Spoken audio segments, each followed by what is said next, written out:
A terrifying legend has been passed down through many generations of the Cho tribe on Danwal Island. According to the legend, beyond the great oceans filled with man-eating sea creatures, there are monstrous beings that prowl the land in lust for blood and battle. Unfortunately, if children were to encounter them, they would be devoured entirely. As a result, the adults would caution their children never to venture off the island. But the grown-ups must have never suspected that those monsters would invade their own island. Ivan, the chieftain of the Cho tribe, is worried about his daughter Mokran, who has gone missing again.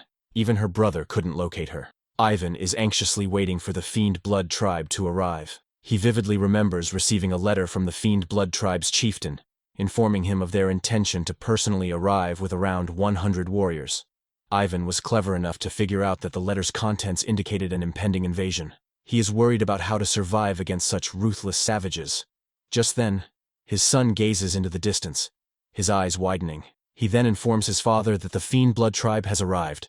Before long, the ship reaches the shore, and an imposing figure of a red-headed woman steps out, at the sight of the ruthless figures towering over them. Ivan and his son freeze in shock. Ivan tremblingly bows to the Fiend Blood leader to welcome him. The woman introduces herself as Chieftain Freya. Her smirk and gleaming eyes send a shiver down Ivan and his son's spines.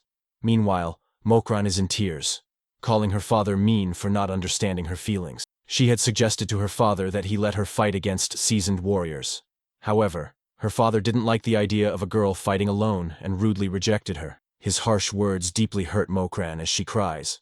A boy hidden in the bushes watches her. He hides again as Mokran abruptly stands up.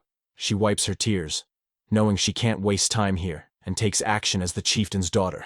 But just then, the boy emerges from the bushes and approaches her. He towers over her, smiling, causing Mokran to shiver in fear. She screams loudly, catching the attention of the chieftains.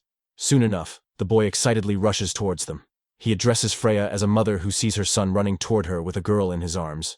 Freya, Ivan, and his son all look at the boy in shock. But Ivan's shock intensifies as he realizes that the boy is holding his daughter in his arms. The boy then presents Mokran to his mother, claiming she's his bride. Unexpectedly, Freya sides with her son Ethan, saying she's proud of him.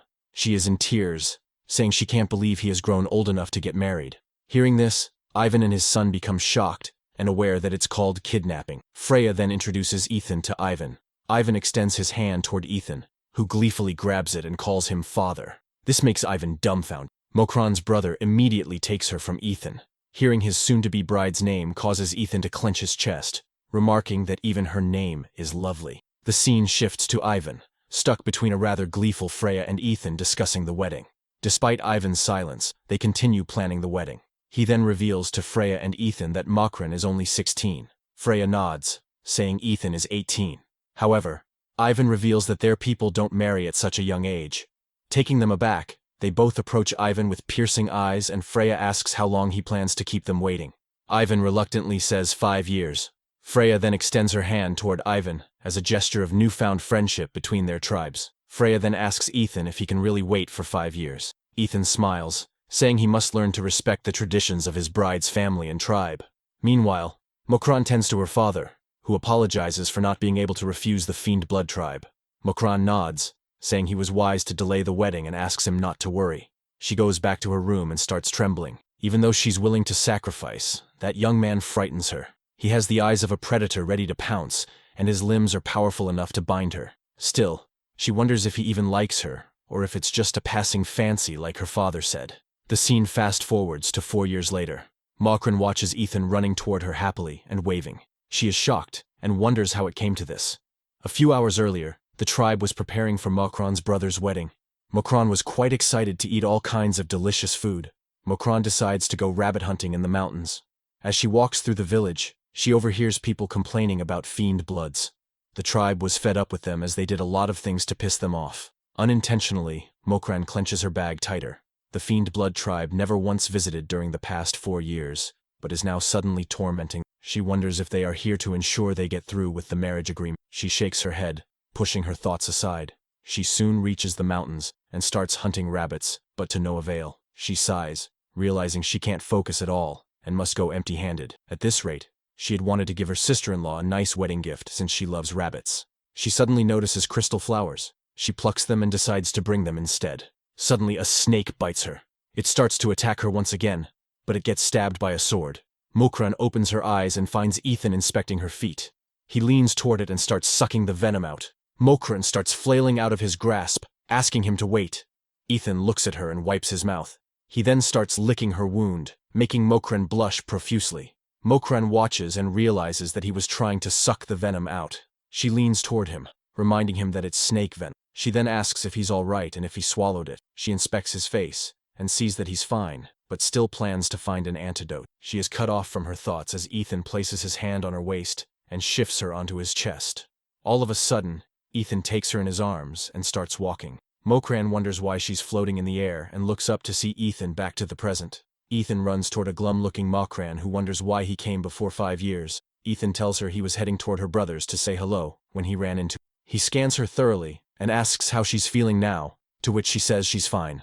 Suddenly a rock is thrown toward Ethan and a voice calls out to him, asking him to work with them. He crumbles the rock into pieces, shocking Mokran, and says he doesn't want to leave her. She decides to change the subject and remarks that he has changed a lot, especially his hair. Ethan smiles and says he's been training for 4 years. He opens his shirt to reveal his brawny torso, causing Mokran to avert her eyes. He then says he didn't cut his hair as a token of his hard training. He then shyly asks if she liked him better this way. Mokran wonders if she should tell him to comb his hair, and confesses that he looks dirty, making Ethan teary. Later Ethan works with the tribesmen quite glumly. Mokran's brother Axel points out to his father that the Fiend Blood tribe hasn't forgotten the marriage, and they agree on a plan.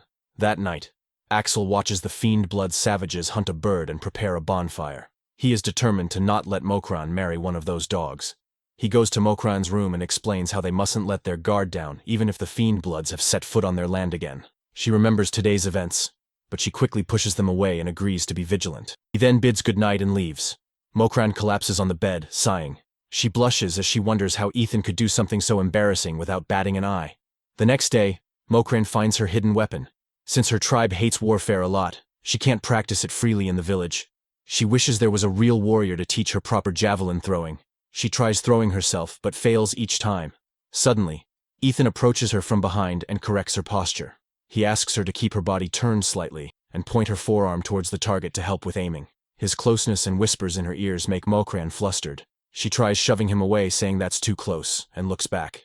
Her eyes widen as she sees Ethan, whose hair is now short. She asks him if she knows him, making Ethan freeze in shock. He tearfully asks if she doesn't recognize him. Mokran then instantly recognizes him as Ethan, making him beam happily. Mokran thinks of how handsome he looks now. She then notices a cut on his face, but Ethan chuckles, saying it's just a scratch.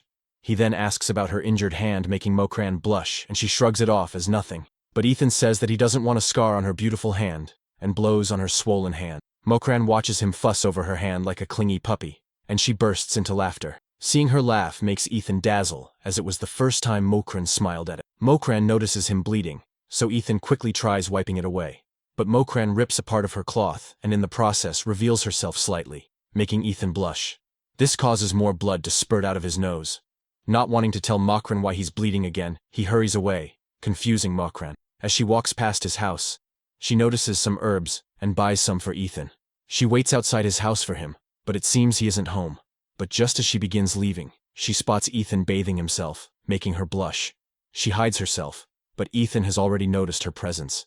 He walks outside, but finds no one except for a basket with a note on it. Meanwhile, Mokran dashes home trying to remove him from her head. The next morning, Ethan is quite happy while Mokran feels awkward looking at him in the eyes after last night.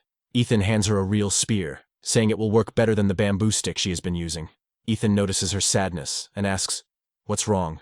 Mokran smiles and says she loves it. Ethan smiles and offers to train her if she likes, confessing that he will always be there for her. Seeing him smile makes Mokran's heart flutter. That night was Axel's wedding. The wedding ceremony was soon held, and everyone cheered for the married couple. Mokran watches Axel and his bride eat a wedding confection that is only reserved for the bride and groom, and hopes to eat it too. She remarks that it must be nice. Ethan asks what she means, to which she replies, "The wedding night," causing Ethan's cheeks to redden. A few days later, Mokran anxiously tries to find out Ethan's whereabouts from the villagers. Ivan claims that he still hasn't shown any intention of leaving, and has been wreaking havoc wherever he goes. Axel informs him that there's a far more serious problem, as it seems Mokran is getting used to having Ethan around. This shocks Ivan, and he decides to take action as fast as they had planned. He then asks Mokran to go with Dan and gather some herbs on the beach near the island. Meanwhile, Ethan is still unable to find Mokran. He finally spots her, but as he approaches her, he finds her happily chattering with Daniel. However, in reality, they were both just leaving for the beach. Nevertheless, it makes Ethan angry, and he vows not to let a scoundrel like Dan lay his paws on his sweet Mokran. He discreetly follows them to the beach. Dan peeks at Mokran, surprised to see how pretty she has become, and wonders what she thinks of him. She is startled out of her thoughts as Dan asks if there's anyone who's caught her interest these days. They both chuckle awkwardly. There was a time when Mokran used to fancy Axel's friend. He was a quiet young lad who was more mature than his peers. However, when she heard the news that he was getting married, she didn't feel anything at all.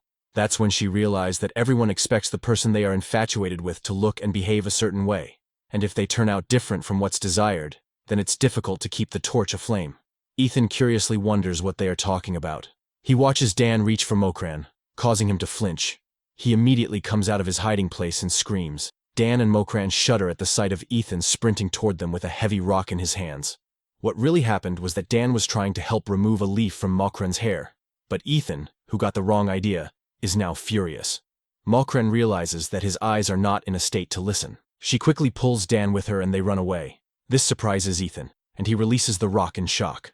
Mokran had seen the hurt look on Ethan's face and wanted to clear things up when she got back, but as they collected herbs, they soon lost their way and fell into a ditch. Dan assures her that the tribe will send help once they realize they are missing. However, it is now night, and there's still no sign of help. Meanwhile, Ivan and Physician Moon are celebrating the fact that Mokran and Dan are still out there together this late into the night. Mokran knows they have to find a way out themselves, but as she tries climbing her way out, she slips and hurts herself. Dan points out that this isn't like her as she's never been this reckless and has changed. His words make Mokran's eyes widen as she remembers her own words. She wonders if there's anyone who could love her as she is. Out of the blue, an image of Ethan flashes in her mind. She is cut off from her thoughts as Dan grabs her hands and asks her to marry him. He states that Ethan has corrupted her mind and he cannot let her marry him. Mokran tries to release her hands, but Dan is too strong. Dan even tries kissing her, but Mokran tries pushing him away, asking him to stop. Ethan hears her voice and stares in that direction. As Mokran tries to push Dan away from her, she suddenly sees a spear being thrown from outside. She grabs it and hits Dan with it, making him collapse. She stares at the spear and recognizes it as hers. As she ponders, she finds a rope being thrown at her. She climbs her way up and finds no one around, but she is sure that it was Ethan who helped her. A few days later, it is Mokran's birthday. Ivan and Axel give her a gift. They are happy to see their plan working, but things don't look good for Dan. On the other hand, Mokran is sad. Ethan is still nowhere to be found, and she wonders if she has somehow wronged him or if it's because she has changed. She is cut off from her thoughts as a messenger informs Ivan that ships are approaching their port. As they reach the port, Axel informs his father that it's an invasion. Axel then points toward the figure towering above them. Mokran recognizes it as Ethan. Ethan leaps out, causing Mokran to hide behind her father. Ethan stares at them, announcing that it's done. Axel is ready to wield his sword, but Ethan's mood abruptly changes. He presents the ship as Mokran's birthday gift. Mokran finally realizes that this was the reason why Ethan was gone for the last few days. She is cut off from her thoughts as Ethan scoops her up and smiles, leading her toward the ship. As Ethan rows the boat, Mokran pleads with him to be careful or he will capsize them. It is her first time on a boat. Ethan asks her to open her eyes and take a look at the view. She hesitatingly peeks, and her eyes flutter open wide. She can see water around her with several kinds of fish. Nobody has ever told her about the world beyond their island before. Suddenly, the sea waves intensify, causing the boat to sway sideways and Mokran to fall onto Ethan. She closes her eyes and wonders if Ethan would be the one. Just then, a big fish approaches them, but Ethan kicks it away. This brings Mokran back to reality. She realizes they have been surrounded by man-eating fish. This angers Ethan, and he manages to defeat all of them. Mokran immediately comes to his aid and wields her spear toward the fish, killing it. Ethan watches her in surprise. He pulls her toward him and kisses her. Mokran is taken aback by the sudden gesture and asks why he did it. Ethan confesses that he was afraid he was going to lose her at that moment, and just couldn't bear the thought. He apologizes for kissing without asking, and asks if he might do it again. Mokran is surprised but agrees nonetheless. Both Ethan and Mokran return. Seeing their happy faces takes Ivan and Axel aback. Ethan raises a dead fish and announces that Mokran fought and killed it to save his life. That night, Ivan wonders what the wisest course of action is. He is cut off from his thoughts as Ethan suddenly slams open the door. He approaches Ivan, making him fear and plead for no bloodshed. However, Ethan kneels and asks his permission to marry his daughter earlier than agreed upon. Ivan freezes in shock and asks if he has discussed this with Mokran. Confused, Ivan denies it and says he cannot permit this. This marriage is between Mokran and him. Therefore, he advises Ethan to ask for her consent, not his. He is interrupted as Ethan rushes away, saying he won't be long. He is so happy to become Mokran's husband that he doesn't even listen to Ivan's pleas to stop. As he runs toward Mokran's home in heavy rain, Axel watches him angrily from a distance. But when he opens the door, he doesn't find Mokran. He wonders what she could be doing out in this heavy rain, but is cut off from his thoughts as Axel approaches him. Axel asks what life awaits his sister in his village. Taking Ethan aback, Ethan says that he understands his concerns, but he has also witnessed the eyes of those driven mad by greed and ambition. He then leaves to find Mokran, but he cannot find her in the village. He notices her broken spear and turns uneasy, wondering if something happened to her. Meanwhile, at the village smithy, Mokran sighs at her foolishness for being overconfident. After catching that man-eating fish, she started practicing but broke her spear in the process. The next day, Mokran returns to the village, too tired to stay out all night. She notices a worried Ethan who immediately embraces her. This confuses her, and she asks what's wrong. Ethan chuckles awkwardly, saying he's been looking for her all night and then abruptly collapses. Mokran caresses his face, realizing that he's burning up. She brings him to Physician Moon, who tells her that it's just a common cold. Ethan soon regains consciousness and pulls Mokran toward him. Mokran figures that his fever isn't going down. Ethan reveals that he was planning to ask for her hand in marriage because he felt certain that she shared his affection. Hearing this, Mokran's eyes widen in shock. Ethan smiles at her and confesses that he still remembers the first time he saw her. His heart skipped a beat as he'd never seen a more beautiful girl in his life. Mokran's face sulks and she asks, what if she turned dull and unattractive? Would that change his feelings for her? Ethan chuckles and says they wouldn't. He takes her hand in his and kisses it. Mokran wonders how he always has the answers to what she longs for. He has shown and supported her in everything. If he's really the one she can spend the rest of her life with, then perhaps she'll agree after all.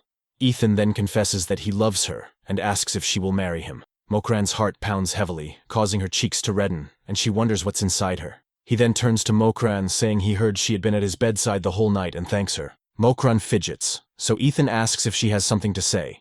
She gestures for him to scoot a little closer, and then she whispers something in his ear, making him flustered.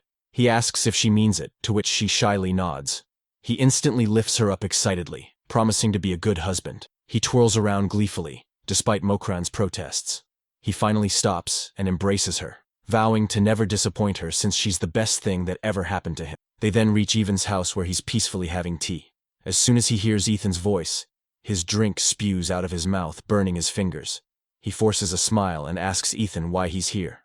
Ethan cheerfully reveals that they are ready to begin wedding preparations. His words cause Ivan to stiffen. He then privately asks Mokran to tell him the truth about whether she really wants it. He asks if Ethan threatened or persuaded her to surrender herself. Mokran denies it, saying she is the one who gave him consent. As she steps out, Axel grabs her hand and leads her to a deserted place. He remarks that his father told him she had consented to marry Ethan. When she confirms, Axel grabs her by the shoulders and promises her to seek out more power for their tribe. He asks her not to lose hope, as he will save her from that savage's clutches.